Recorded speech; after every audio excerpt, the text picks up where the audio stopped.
자유미래TV 애청자 여러분 안녕하십니까. 오늘은 우리 한반도 통일 전략 중에서 이른바 선제 타격, 이게 이제 군사 용어로 preemptive strike라고 이렇게 통상 얘기를 하는데, 여기에 대해서 한번 알아보도록 하겠습니다. 개인이고 조직이고 집단이고 국가고 간에 유사성이 하나 있는데, 그것은 유기체라는 것입니다. 생명이 유한합니다. 문명사회의 하나의 생명으로서 유기체는 갖춰야 할 제1의 덕목이 모든 분야에서 당당함일 것입니다. 이 당당함의 대척점에 비겁함이 마주서 있습니다. 우리는 비록 당당하지는 못할 망정 비겁해서는 안 된다고 생각합니다. 그러나 특히 대북 문제에서 사안이 발생할 때마다 너무나 비겁하게 굴종적이고도 맥을 못 쓰는 일이 한두 가지가 아니었습니다. 각종 대남 도발 및 욕설에 단 한 번도 당당하게 대응했었던 때가 있었던가, 이런 생각이 듭니다. 예를 들면 우리가 북한에 정말 양식이 없어가지고 쌀을 지원하러 갔는데, 벌크선으로 가가지고 쌀을 한 배 싣고 갔는데, 이놈들이 안 받으려면 받지 말지, 거기다가 우리 태극기를 내리고 인공기를 갖다 꽂았습니다. 그럼에도 불구하고 찍소리 안 하고 그냥 인공기 꽂은 그대로 쌀을 갖다 주고 왔습니다. 그게 김영삼 정부 때입니다. 그리고 최근에는 뭐 잘 아시다시피 대통령을 보고 삶은 소대가리다, 뭐 이런 식으로 얘기를 해가지고, 그런 데 대해서도 청와대에서든 대변인이든 대통령 본인이든 말 한마디 없었습니다. 그리고 급기야 개성공단을 폭파시켰는데도 일체 말 한마디 없었고, 당대표라는 사람은 그 더불어민주당 대표하던 송영길이가 그 대표로 쏘지 않은 게 얼마나 다행이냐, 뭐 이따오 소리를 하고 그랬습니다. 그런 식으로 당당하지 못했는데, 국민을 대표해서 국가를 운영하는 지도자들은 대외적으로 정말로 당당하게 처신을 해야 된다, 이렇게 말씀드리고, 다행히 지금 현재 윤석열 정부 들어와서 그 당당함을 특히 대북 문제에 있어서 대중 문제에 있어서 어느 정도 회복해 가는 것 같다, 이런 생각을 합니다. 선제 공격을 고려하면서 제일 먼저 생각하는 것은 대한민국의 정체성과 국민의 안전을 위해서 얼마나 당당하게 이를 계획하고 실행할 수 있을 것인가 하는 데 있다고 봅니다. 선제 공격을 가지고 말씀을 드리면, 우리가 사사롭게 개인 간의 주먹질을 하더라도 소위 선빵이라는 게 중요합니다. 이것은 적과의 상호간 기선을 제압하기 위한 선공으로서 통상 전투에서 주도권을 잡게 되는 겁니다. 과거 어떤 정부가 현실성 있고 실현 가능한 통일 정책을 추진했던 적이 단 한 번이라도 있었던가 되돌아보게 됩니다. 지금 제가 제시하는 통일 방안은 과거와는 비교 불가한 가장 확실하고 현실적이며 실현 가능성이 매우 높은 통일 방안이다, 이렇게 말씀드리겠습니다. 이것은 대한민국의 전략 집행 의도에 따라 주도적으로 추진 가능한 전략으로서 결정적인 시간과 장소에 국가의 모든 역량, 이거는 이제 군사적으로 얘기하면 전투력이 되겠습니다. 이거를 집중할 수가 있기 때문입니다. 또한 이 작전은 궁극적으로 북한 인권 및 분단으로 인한 그동안의 고통과 갈등을 일시에 해결할 수 있다. 이게 가장 시급한 문제다. 한반도 통일을 위해서는 국제적으로 또 국내적으로 여러 가지 고려할 요소들이 있는데, 국제적인 환경을 고려해 보면은 특히 그 패권국으로서의 미국의 동북아 정책, 여기에 주목하는 것이 가장 중요하다, 이렇게 생각이 되고, 미국의 대중국 정책, 요거는 중국에 대한 미국의 봉쇄 정책을 얘기합니다. 이게 과거에 소련을 봉쇄할 때 이른바 컨테인먼트 팔리시라 해가지고 이게 이제 소련을 집중적으로 봉쇄를 할 때 독일을 통일을 시킵니다. 이거는 물론 독일이 뭐 자기들이 국민이 위대해서 피를 흘리지 않고 통일을 했습니다만 미국이 이를 절대적으로 도와줘가지고 미국이 통일을 시킨 거나 다름없습니다. 시켜가지고 대소련의 선봉에 독일을 세워놨습니다. 통일 독일을. 그렇게 해서 이제 소련이 무너지는 결과적으로 15개 공화국으로 소련이 분할되는 그런 결과를 가져왔는데 지금 보면은 대중국 선봉에 대한민국을 한반도에서 통일을 시켜가지고 그 통일된 대한민국을 대중국 봉쇄 정책의 선봉에 세우려고 하는 것이 미국의 숨은 의도다. 저는 이렇게 파악을 하고 있습니다. 이것은 방금도 말씀드린 대로 1980년대에 미국이 소련의 봉쇄 정책을 취하는 가운데 독일을 통일시켜서 최전방에서 독일을 세우고 소련을 붕괴시키고 공산주의를 무너뜨린 그러한 작전의 일환이었으며 이번에는 중국을 대상으로 그렇게 지금 하려고 하고 있는 게 미국의 전략이다. 그러니까 국제적인 환경을 우리가 제대로 잘 활용하고 이용할 수 있어야 된다. 이런 말씀을 드리고 싶습니다. 그리고 좀 부수적이긴 합니다만 중국이나 일본이나 러시아나 이런 데도 저희들이 나름대로의 어떤 주도권을 가진 그러한 외교 작전을 펴야 되지 않겠는가.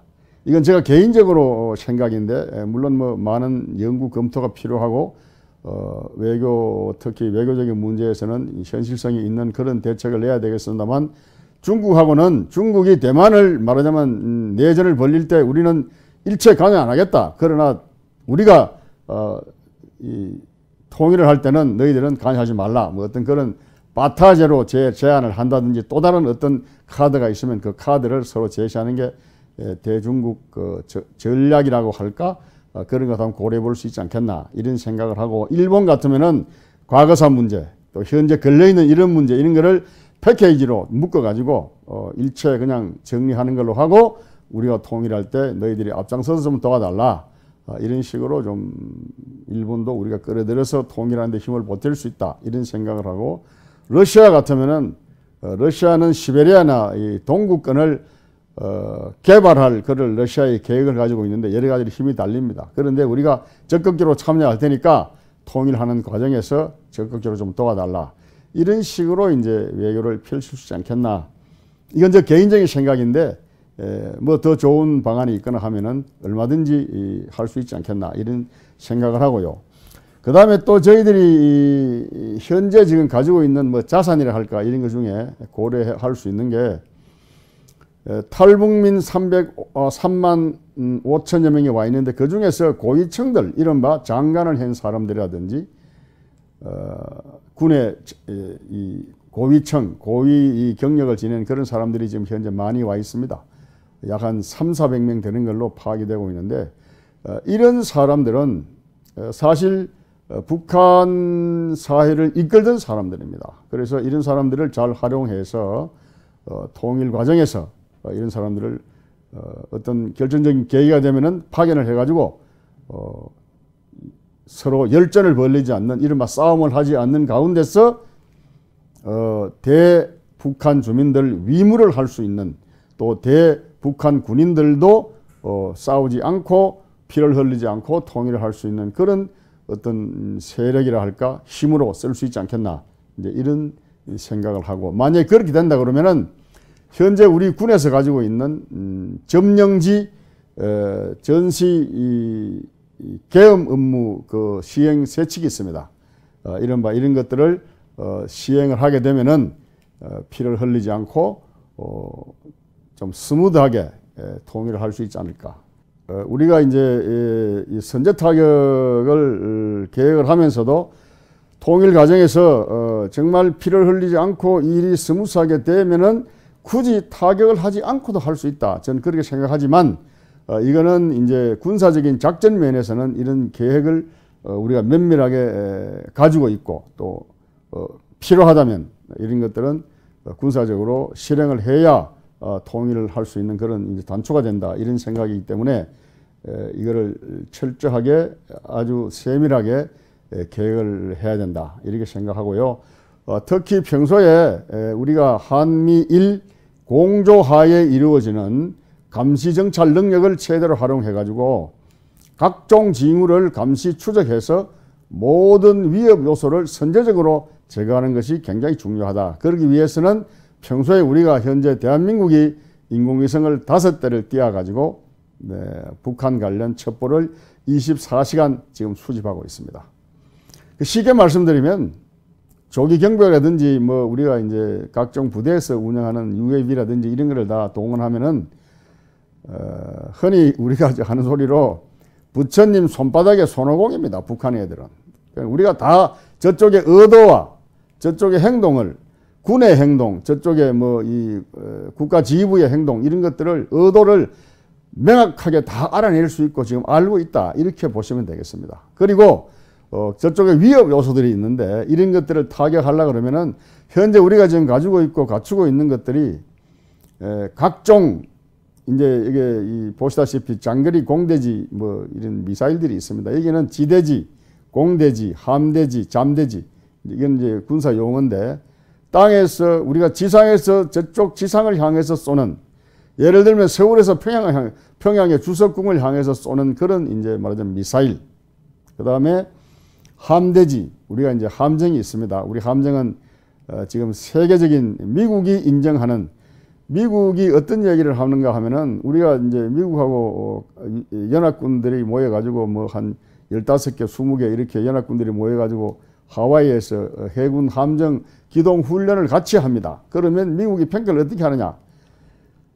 함정 중에서 가장 성능이 뛰어나고 최신식 장비를 갖춘 해군은 한국 해군이다. 이렇게 평가를 할 정도로 또 실제로 그렇기도 합니다. 세종대왕함이라든지 정조대왕함이라든지 서해 유성룡함이라든지 또 각종 호위함들은 가히 세계 최고급 구축함들이고 이지스함들입니다. 이런 것들에는 엄청난 그런 함대지 배에서 쏴가지고 지상에 목표물을 맞추고 함대공 배에서 쏴가지고 나르는 이제 전투기나 폭격기나 이런 것을 떨어뜨리고 나중에 또 자세하게 말씀을 지난번에 말씀드렸습니다만 미사일이 날아오면 그 미사일을 맞춰서 떨어뜨리는 그러한 시스템들을 다 가지고 있습니다. 그리고 우리가 이제 지금에 와가지고 언론에도 보면 방송이나 언론에 가끔 이제 현무라는 이제 이 군사 용어가 많이 나오는데 이 현무 시리즈는 현무 1, 2, 3, 4 해가지고 말하자면 미사일이 개발된 그 단계와 순서를 얘기하는데 이런 것들은 엄청난 위력을 가지고 있습니다. 지금 현재 저희들은 공식적으로 핵무기를 보유하고 있지 않습니다. 그러나 전술 핵무기급의 위력을 가지고 있는 현무 미사일 이것들은 만약에 한 발을 쏘게 돼 가지고 평양에 맞게 되면은 평양이 우리한테 쏴가지고 핵폭탄을 서울에 떨어뜨린 것과 같은 그런 효과를 물리적인 파괴력을 가진 핵무기가 아니면서 그 정도의 센 무기들을 현재 우리가 보유하고 있습니다. 그리고 저 밑에 보이는 SLBM이라는 거는 이거는 잠수함에서 그래서 이거를 이제 잠수함에 이제 함대지라고 써놨는데 저거는 이제 함대지가 아니고 잠대지입니다. 잠수함에서 지상 표적을 보고 때리는 그러한 Submarine Launched Ballistic Missile 해가지고 그 정도로 이제 우리가 이제 전략 무기를 과거의 선진국들만 가지고 있던 전략 무기들을 우리가 현재 보유하고 있습니다. 그리고 그 뒤에 레이저 무기 체계라고 되어 있는데 저거는 사실 좀 자랑스럽긴 합니다만 보유하고 있는 나라가 미국하고 대한민국밖에 없습니다. 이스라엘만 하더라도 현재 저 무기를 초기 단계, 개발 초기 단계에 있습니다.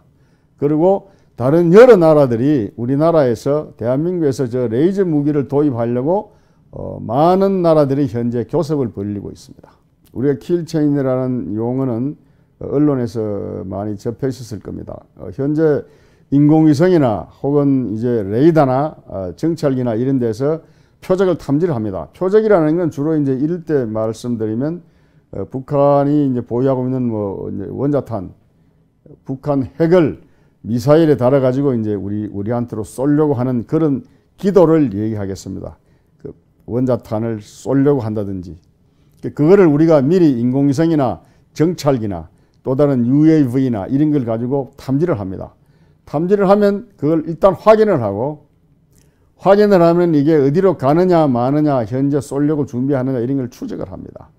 그래가지고 얘들이 정말 쏘려고 하는구나 하면은 바로 조준을 하고, 조준을 하면은 그 뒤에 교전이라고 되어 있는데 교전이 아니고 타격을 하는 겁니다. 우리가 먼저 쏩니다. 먼저.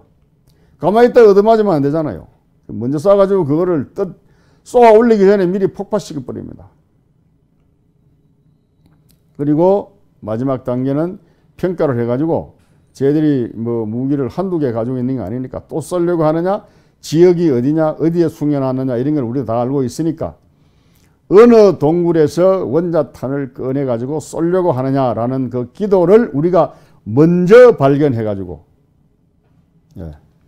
먼저 때리는, 요게 쉽게 말씀드리면 킬체인의 핵심입니다. 핵심. 요거는 구체적으로 어떻게 때리느냐 하는 것을 나타내는 말하자면 그림인데, 왼쪽 밑에 보이는 게 저게 이지스함입니다.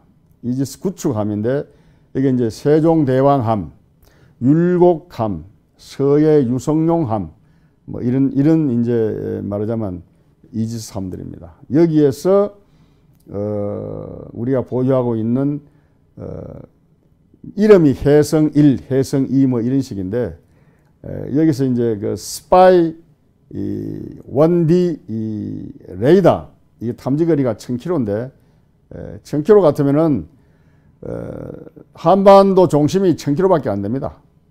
서해나 동해 어느 바다에 뛰어나도 북한 전역에서 움직이는 모든 미사일, 대한민국을 향해서 쏘려고 하는 모든 미사일이나 위해 무기들의 움직임을 저 배에서 다 우리가 탐지를 할 수 있습니다. 그래서 먼저 보고 먼저 때립니다. 여기 지금 보면 동창리 미사일 기지 이렇게 되어 있는데, 이거는 서해안에 평소 북한 애들이 저기서 미사일을 계속 쏘아 올립니다. 미사일 기지입니다. 지금 드러나 있습니다. 지금 구글에서 보면 바로 검색이 되는 데인데, 그리고 고안포 공기부양정 기지 이런 게 있는데, 고안포는 뭔가 하면 공기부양정을 쟤들이 여러 수백 대 가지고 있는데, 이거는 공기부양정에 말하자면 상륙군 부대를 태워가지고 기습적으로 이제 인천 앞바다나 뭐 혹은 아산 앞바다나 평택 이런 데로 이제 상륙하려고 하는 것을 미리 출발하기 직전에 또 현재 기지에 있는 것 자체를 그냥 미사일로 다 때리 바사버립니다. 저거. 킬체인은 뭐 여러 번 반복해서 설명을 했기 때문에 잘 아실 텐데, 이걸 이제 한 번 더 말씀드리면은, 이게 이제 우리 그 한국군이 가지고 있는 북한의 핵 미사일에 대비하는 말하자면 수단입니다. 이게. 여기서 표적을 탐지해가지고 쟤들이 쏘려고 하는 그런 움직임이 있으면 우리가 먼저 때린다. 그 때리는 수단은 잠수하면서 우리 잠수하면서도 때리고, 구축하면서 때리고, 그 다음에 지상 미사일 기지에서 때리고, 요렇게 하게 돼 있고, 그 다음에 날아오는 거를 지상에 있는 거를 우리가 이제 폭격하는 게, 스트라이크 하는 게 실패해서 날아온다 그러면 날아오는 거를 중간에서 맞춰버립니다. 여기는 이제 패트리어트나 사드 같은 이런 이제 그 무기들이 있고, 이게 이제 그 이스라엘의 예를 보면은 99% 떨어뜨리고요. 우리는 이스라엘보다 그 가성비가 더 높은 비교도 안 되는 5만 불 드는 미사일을 쏘는 이스라엘인데, 우리는 2,000원 내지 2,500원밖에 안 되는 레이저 무기를 가지고 저걸 다 떨어뜨리게 되어 있습니다. 그리고 만약에 그렇다 그래도 한 발이라도 우리 아군 지역에 떨어져서 우리의 피해를 입는다 그러면은 이제 대량 응징 보복 단계가 있습니다. 그래서 이거는 완전히 북한을 초토화시키는, 완전히 정권을 날려버리는 그러한 계획을 가지고 있고, 그런 수단이 있고, 그런 무기가 있고, 그런 의지를 가지고 있다 하는 것을 북한 애들이 알기 때문에 실제로 마구 할 수 없는 그런 이제 말하자면 계획을 우리가 가지고 있습니다.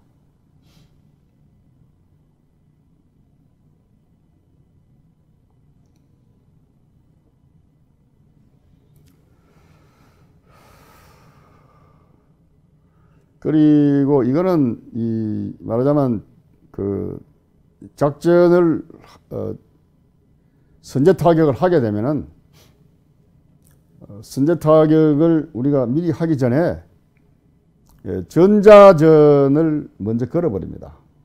전자전. 그 전자전이라는 게 뭔가 하면은 제가 80년대 후반에 미국 육군 정보센터에 가가지고 그때 가니까 벌써 전자전에 대한 교리를 많이 발전시켜 가지고 연합군에서 온 많은 외국군 장교들을 포함한 미군 장교들한테 이 전자전에 대한 개념을 그때부터 교육을 시키더라고요. 상대방의 유무선 시스템을 일시에 초토화시켜버리고 또 이런 게 있습니다.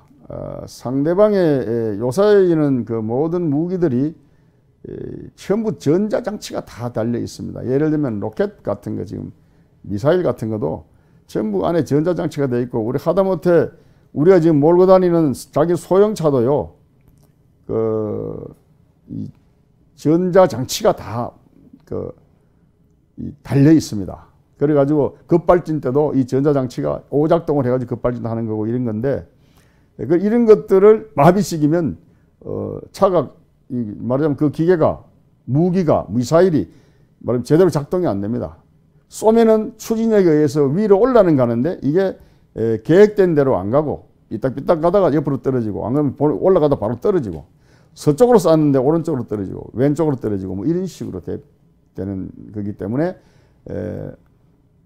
무기 체계 안에 들어있는 전자장치를 교란을 시키는 겁니다. 현재 지금 어느 정도 우리가 정교하게 작전을 할 수 있는가 하면은 핀포인트, 저거는 이제 말하자면 쪽집게 타격이라는 건데,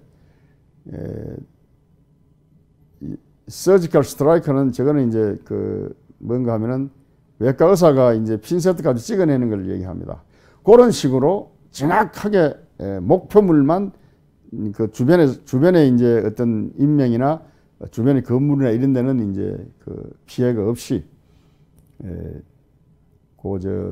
정확한 지점, 그거를 때리는 거를 핀포인트 혹은 서지컬 스트라이커 이렇게 얘기를 하는데, 우리말로 하면은 쪽집게 타격을 할 수 있다 하는 거고, 실제로 쪽집게 타격을 합니다.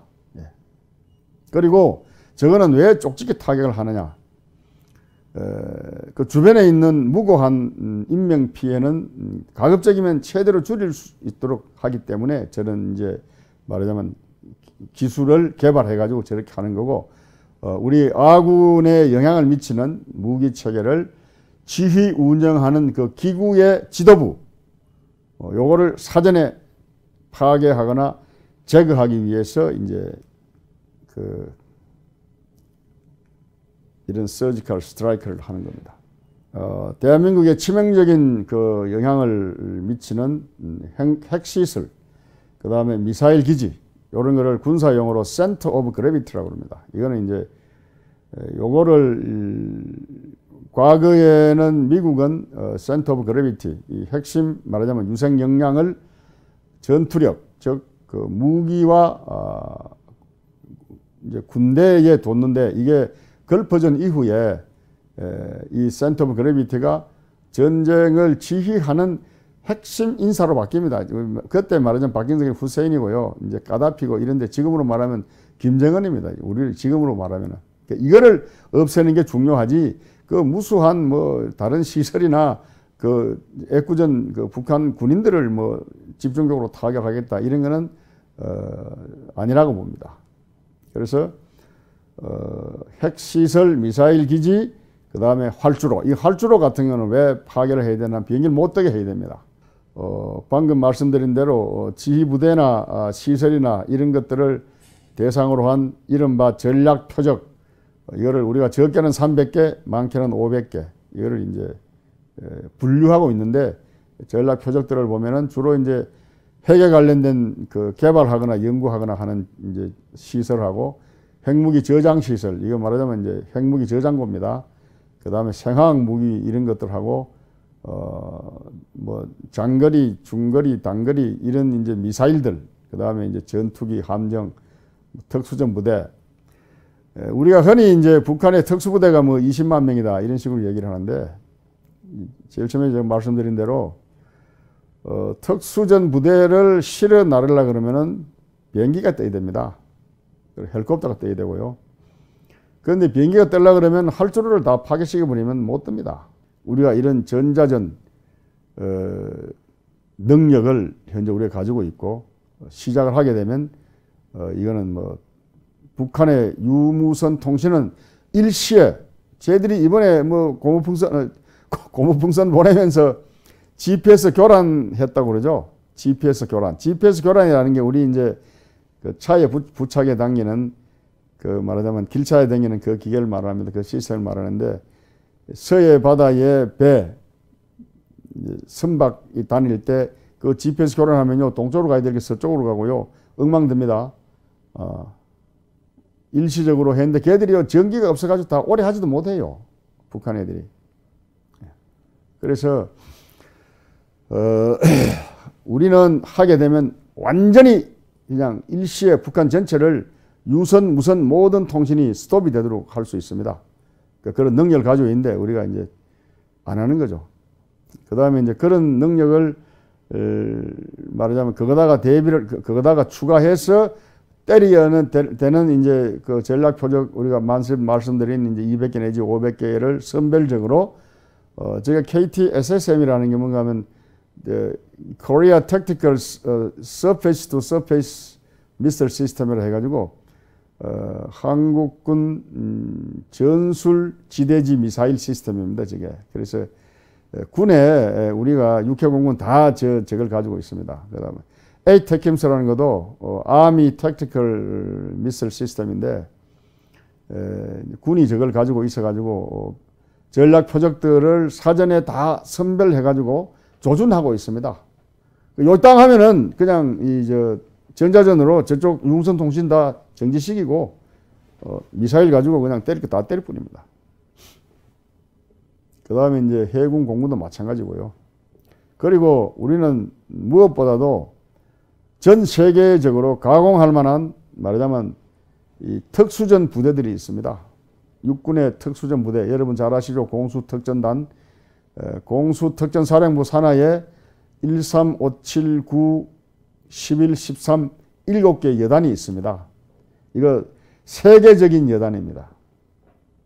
그리고 이번에 그 세계적인 여단이라는 게 어디서 또 증명됐는가 하면은, 시간은 좀 지났습니다만 소말리아 해군한테 잡힌 그 3호 주얼리호 아덴만 여명 작전이라고 했습니다. 그 이명박 때 했는데 석해군 선장이 이제 그 큰 역할을 했고, 우리 아주대 병원에 그 외과 의사가 하던 누굽니까? 그 이름이 기억 안 나는데, 그분이 가서 석해군 선장을 모셔와가지고 살려고 낸 이런 이제 엄청난 일도 했는데, 그때 실제로 그 해적들이 점령해가지고 3호 주얼리호를 끌고 가는데 우리 청해부대 배가 가가지고 말하자면 구축함이죠.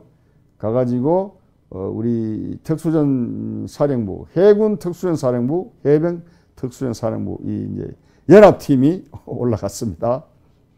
거기에서 완벽한 작전을 했습니다. 북계 전 지역 전략 표적을 20초 이내에 동시 타격한다. 이 말은 무슨 얘기인가 하면은 북한의 전략 표적이 지역적으로 해주에도 있고 평양에도 있고 신의주에도 있고 원산에도 있고 회령에도 있고 청진에도 있고 이렇게 지역적으로 떨어져 있습니다. 양강도 같으면 중강진에도 있고, 그 이제 군수공장들이 많은데 삼지연 같은 데도 있고. 그러니까 여기서 포를 쏘면 날아가는, 우리가 이제 미사일을 쏘면 날아가는 시간이 있습니다. 그러니까 그 시간을 고려해서 모든 표적이 동시에 맞도록 타임 온 타겟이라고 그럽니다. 그걸 갖다가 TOT 사격이라 하는데, 그걸 동시에 맞아야 쟤들이 어디에 맞았다, 이걸 대비하려고 하는 시간적인 여유를 안 주려고 그럽니다, 저걸. 그래서 제가 군에 있을 때 저런 연습을 하면은 20초 이내에 동시에 맞도록 이렇게 되어 있었습니다. 아마 지금은 한참 시간이 지났으니까 거의 오차가 없이 막 그냥 한꺼번에 다 맞는 걸로 이래 발전되지 않았겠나 이런 생각을 하는데, 저거는 뭐 수학적으로 계산을 해도 완벽하게 때릴 수 있는 그런 이제 말하자면 여건이 된다고 봅니다. 그리고 지휘부, 군의 지휘부 김정은이 하고 그 몇몇만 딱 제거가 되면 인민무력부라든지 뭐 각군 뭐 참모부라든지 이런 거 몇몇만 제거되면 군령 체계가 이 와해가 됩니다. 군령 체계라는 건 뭔가 하면 군의 명령지휘 체계를 말합니다. 군의 조직의 생리상 명령지휘 체계가 와해되면은 그건 끝입니다. 그건 군대가 아닙니다. 그건 이른바 오합지졸입니다. 쉽게 말씀드리면 우리가 흔히 얘기하는 장개석 군대가 되는 겁니다. 그리고 이 김일성이가 뭐 살아생전에 자기가 11.6 때 하고 5.18 때 통일 기회를 놓쳤다. 그래서 좀 원통하다. 이런 얘기를 뭐 여러 번 했다고 그러는데, 제가 지난번에도 말씀드린 것 같은데, 이